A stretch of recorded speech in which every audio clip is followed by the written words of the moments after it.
If you are, at first, lonely, be patient. If you've not been alone much, or if when you were, you weren't okay with it, then just wait. You'll find it's fine to be alone once you're embracing it. We could start with the acceptable places, the bathroom, the coffee shop, the library, where you can stall and read the paper, where you can get your caffeine fix and sit and stay there, where you can browse the stacks and smell the books. You're not supposed to talk much anyway, so it's safe there. There's also the gym. If you're shy, you can hang out with yourself in mirrors. You could put headphones in. And there's public transportation, because we all gotta go places. And there's prayer and meditation. No one will think less if you're hanging with your breath, seeking peace and salvation. Start simple. Things you may have previously avoided based on your avoid being alone principles. The lunch counter, where you will be surrounded by chow downers, employees that only have an hour and their spouses work across town, and so they, like you, will be alone. Resist the urge to hang out with your cell phone. When you are comfortable with eat lunch and run, take yourself out for dinner, a restaurant with linen and silverware. You're no less intriguing a person when you're eating solo dessert and cleaning the whipped cream from the dish with your finger. In fact, some people at full tables will wish they were where you were. Go to the movies, where it is dark and soothing, alone in your seat amidst a fleeting community. And then take yourself out dancing, to a club where no one knows you. Stand on the outside of the floor until the lights convince you more and more and the music shows you. Dance like no one's watching, because they're probably not. And if they are, assume it is with best and human intentions. The way bodies move genuinely to beats is, after all, gorgeous and affecting.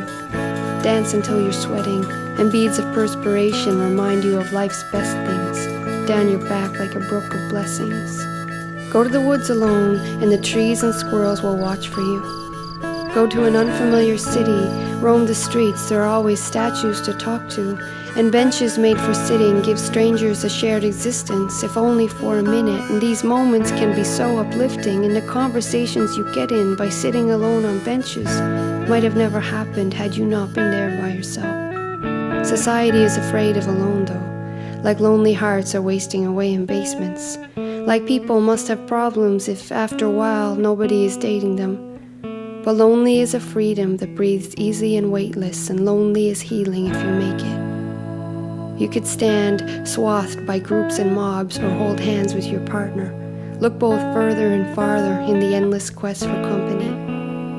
But no one's in your head, and by the time you translate your thoughts, some essence of them may be lost, or perhaps it is just kept. Perhaps in the interest of loving oneself. Perhaps all those sappy slogans from preschool over to high school's groaning were tokens for holding the lonely at bay. 'Cause if you're happy in your head, then solitude is blessed and alone is okay. It's okay if no one believes like you. All experience is unique. No one has the same synapses, can't think like you. For this, be relieved. Keeps things interesting, life's magic things in reach. And it doesn't mean you aren't connected. The community's not present. Just take the perspective you get from being one person in one head and feel the effects of it. Take silence and respect it. If you have an art that needs a practice, stop neglecting it. If your family doesn't get you or a religious sect is not meant for you, don't obsess about it. You could be, in an instant, surrounded if you need it. If your heart is bleeding, make the best of it. There is heat in freezing, be a testament.